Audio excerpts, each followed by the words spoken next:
y con tu audiencia. Igualmente. Bueno, caramba, me gustaría comentar un poco del punto de vista de de las leyes internacionales, de los acuerdos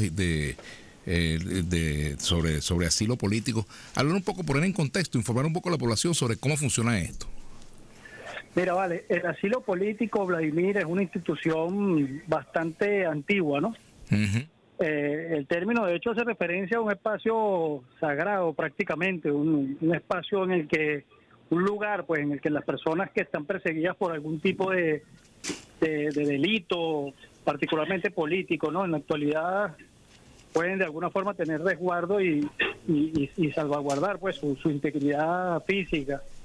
El asilo normalmente se divide desde el punto de vista del derecho internacional en dos tipos, ¿no? El asilo político, propiamente dicho, el asilo territorial y el asilo diplomático. El asilo diplomático es el que se otorga a una persona que busca refugio porque siente que está siendo perseguida por haber o está siendo acusada, pues, de haber cometido algún tipo de delito político, o porque está siendo perseguida porque forma parte de alguna minoría o racial, religiosa.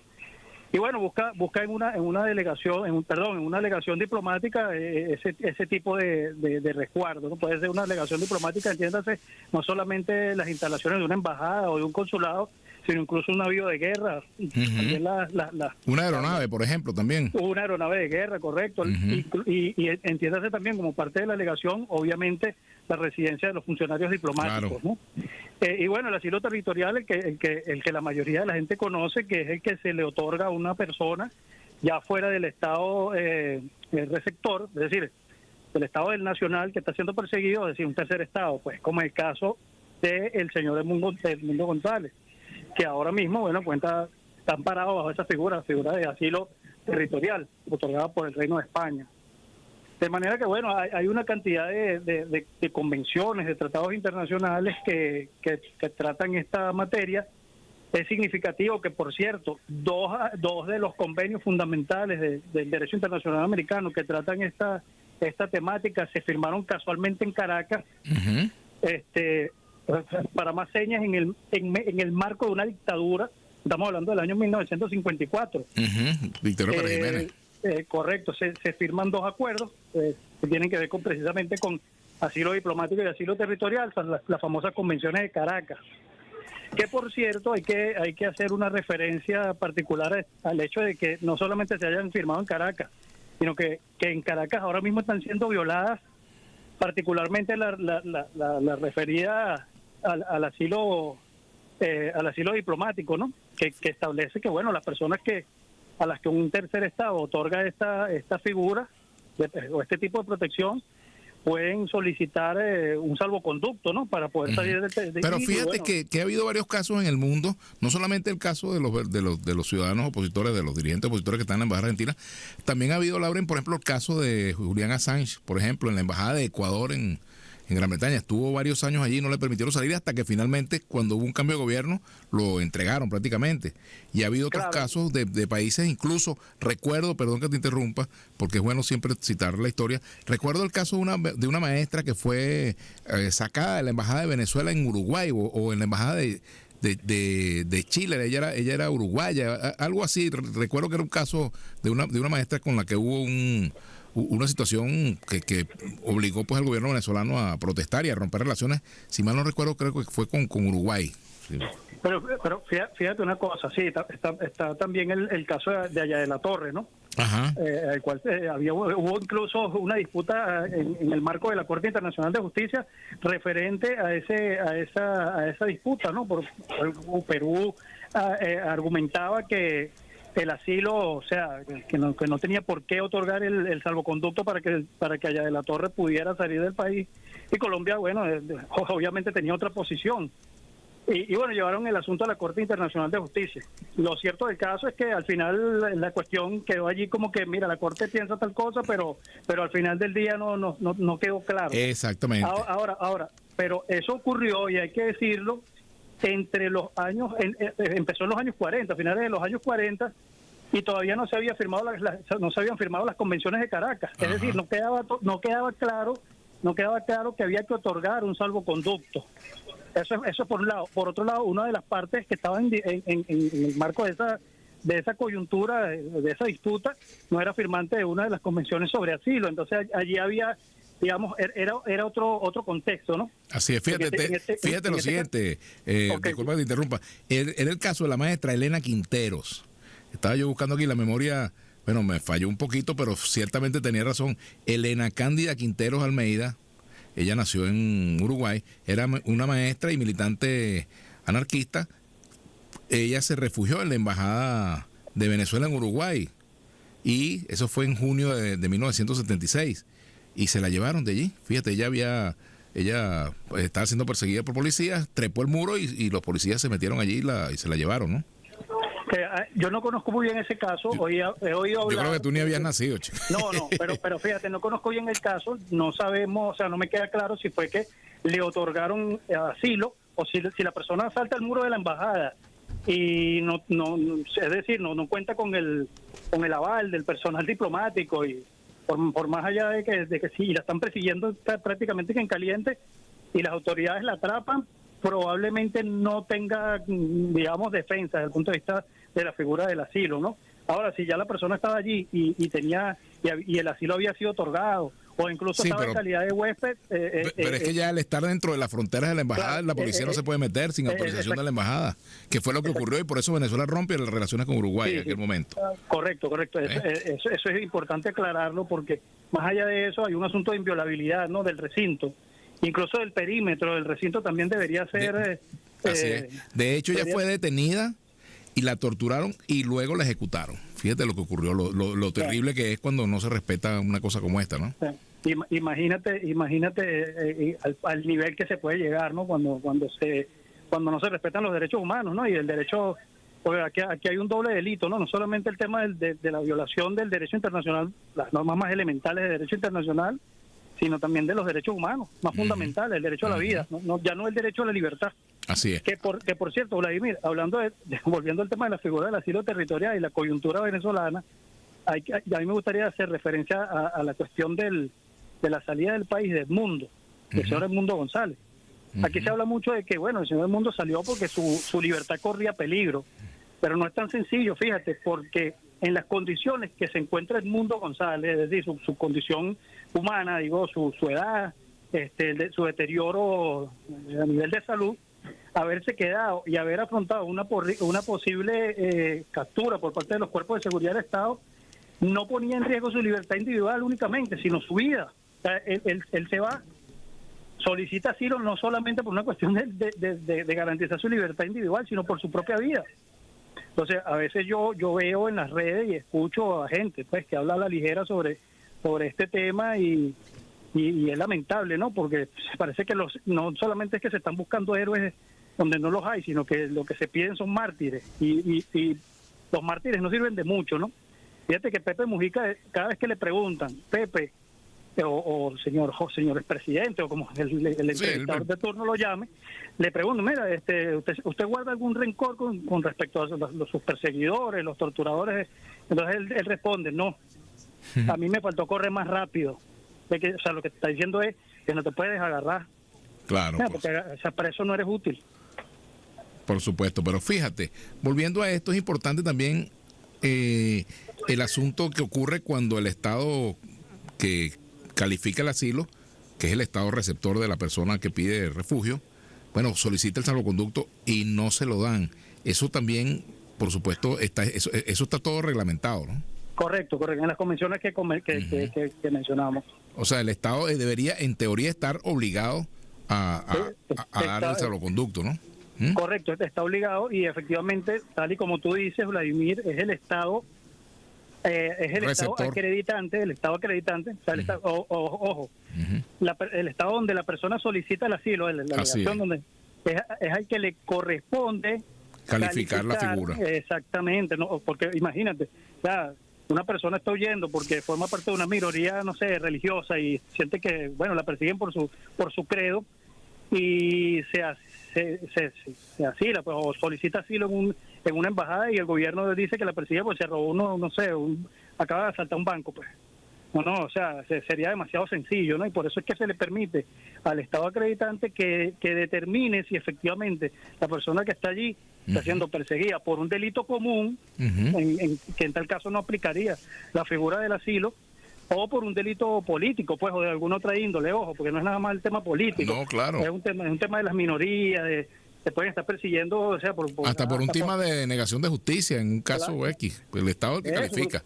Pero fíjate, ¿qué ocurre, por ejemplo, cuando una persona solicita, o sea, qué dicen las reglas, las normas al respecto? Una persona solicita asilo en una embajada, está siendo perseguido y la embajada no le quiere abrir la puerta o le dice que se vaya.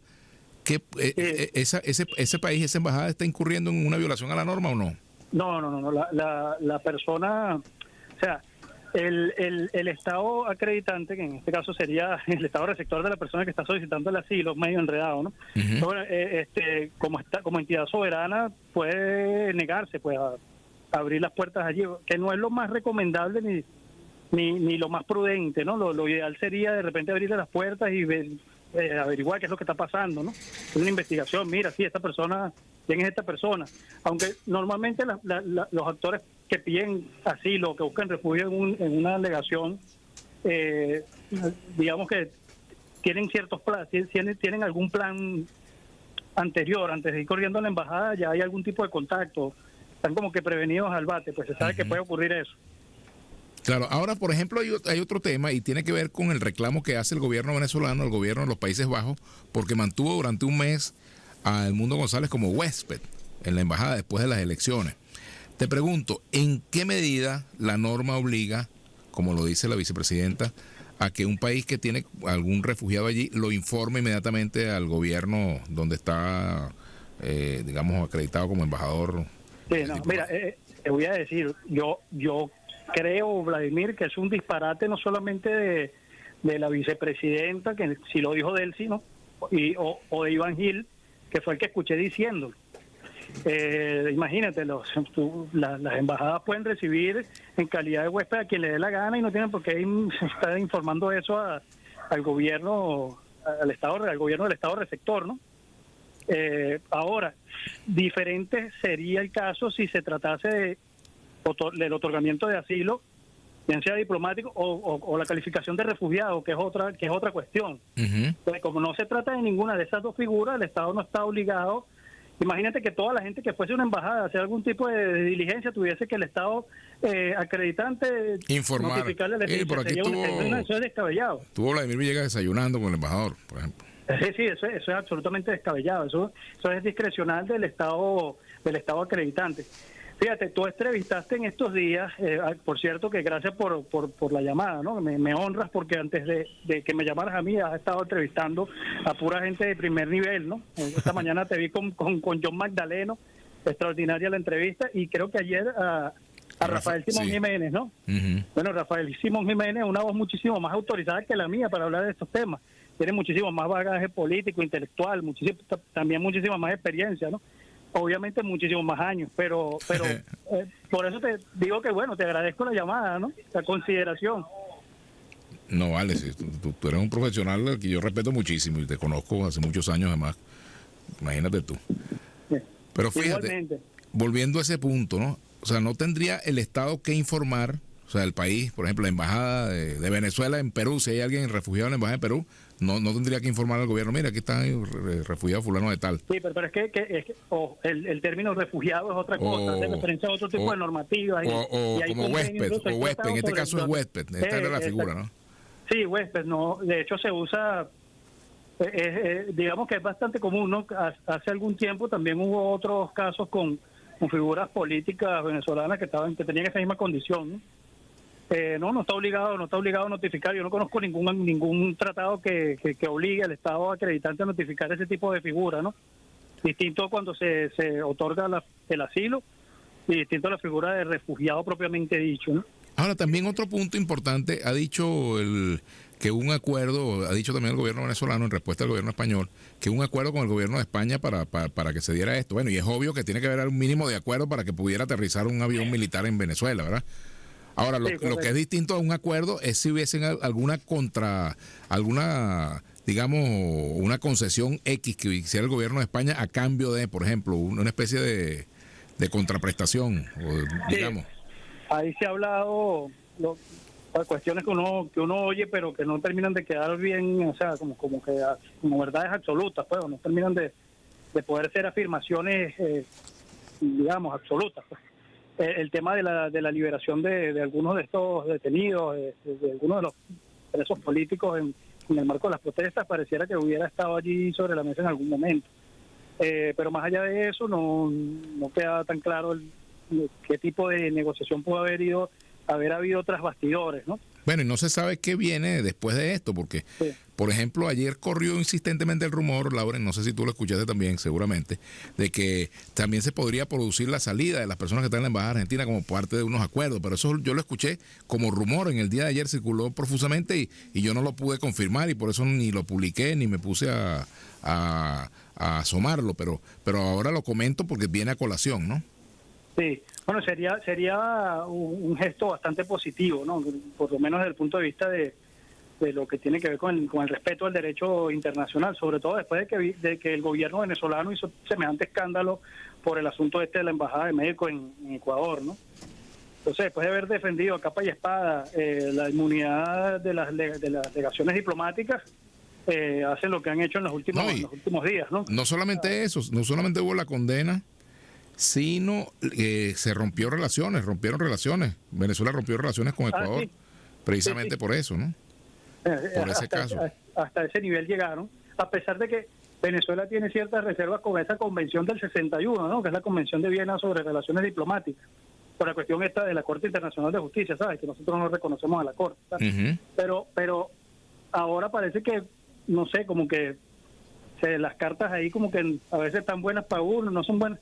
Es algo raro, ¿no? Es un doble discurso que pareciera que atenta contra la moral, o es una moral acomodaticia. El simple hecho de asediar un recinto diplomático y cortarle la luz, mantener a las personas que están allí en estado de zozobra, romper repentinamente, o sea, de la noche a la mañana, así como una especie de pataleo, el quitarle el salvoconducto a otro estado que estaba resguardando los bienes de... La autorización para resguardar los intereses. Los intereses de eso me parece a mí de actos que no distan mucho de la por cierto, gran diplomacia, ¿no? Eso, por ejemplo, yo primera vez que veo, yo no había visto esa figura, por lo menos en Venezuela no había visto que ocurriera eso, que un país asume no solamente la representación de los intereses de otro, que rompe relaciones con el país en el cual están esas embajadas, sino que incluso se colocara la bandera de ese país. Por ejemplo, el caso en la Embajada de Argentina estaba ondeando la bandera de Brasil, y bueno, el gobierno notifica de que se terminó la autorización para que Brasil represente los intereses y custodie la sede de Argentina. Entiendo por el reclamo de Brasil, bueno, Brasil ha dicho pues que para que eso ocurra debe designarse, debe el gobierno de Argentina designar otro país que sea aceptable para el Estado receptor. Y eso, bueno, ¿en qué estado se encuentra eso en este momento? No lo sé. Sí, efectivamente, yo no sé cómo andarán las negociaciones allí. La figura existe, sí, efectivamente, en la Convención de Viena del 61, la Convención de Viena sobre relaciones diplomáticas, ¿no? No solamente permite eso, sino incluso se permite la posibilidad de que la representación diplomática de un Estado que no tiene sede diplomática en otro la ejerza por el intermedio de un tercero. Incluso puede representar a varios. Eso es válido. Sí, claro. Además, de hecho, hay embajadores concurrentes. Mira, embajador de Venezuela en Brasil concurrente con Guyana y con Bolivia, por decirte. Efectivamente. Ahora, fíjate una cosa, Vladimir, hay que aclarar que aunque no haya personal diplomático allí, aunque estén rotas las relaciones diplomáticas y las consulares, el recinto sigue siendo inviolable. Claro. Y en caso de guerra, la figura del diplomático también es inviolable. Y el Estado receptor tiene que garantizar que esas personas, ahora hablando ya del personal diplomático, lleguen a su destino sanos y salvos, ¿no? Incluso en caso de guerra, ojo. Así es. Fíjate, Laura, entonces, un punto antes de terminar, tiene que ver con cuando hay suspensión de garantías, suspensión de relaciones, por ejemplo, no hay una ruptura todavía formal entre Chile y Venezuela, por ejemplo, pero el personal diplomático se va, queda personal no diplomático, personal local, etcétera. ¿Cuál es la diferencia entre una suspensión y una ruptura desde el punto de vista práctico? Bueno, yo creo que es un paso previo, ¿no? Un paso previo antes de escalar el conflicto. Se trata de dejar en claro que hay una situación bastante tensa allí entre los estados, entre las partes, ¿no? Pero se mantienen algunos contactos. Ahora, cuando hablamos ya de ruptura de relaciones diplomáticas, estamos hablando de la cancelación de las comunicaciones, claro, prácticamente. O sea, del rechazo total de las partes, de la una con respecto a la otra, ¿no? Eso, y yo quiero hacer hincapié en esto, eso no es conveniente desde ningún punto de vista en contextos como el actual. Yo creo que a los venezolanos nos conviene que el gobierno venezolano actual tenga relaciones con todos los estados civilizados del mundo, y en especial con los estados democráticos, porque a lo mejor de allí se aprende alguna lección, a lo mejor allí hay alguna influencia liberal que bueno, nos permita retornar por lo menos a un mínimo de institucionalidad, ¿no? Hablando en términos del derecho más elemental. ¿Sí? Me refiero a la división de poderes, al respeto a las libertades fundamentales, el regreso a la Constitución, garantías básicas. O sea, ni siquiera se está pidiendo ya algo, no sé, del otro mundo, como que se renuncien a todo lo que tienen y entréguenselo a los pobres. No, que se garanticen las mínimas los mínimos procedimientos, ¿no? Democráticos, los más elementales, por lo menos. Aquí llegó el camión de los plátanos. Ah, bueno, imagínate tú. Aprovecha y compra. Mira, antes de terminar, rapidito, pregúntale el precio, no mentira.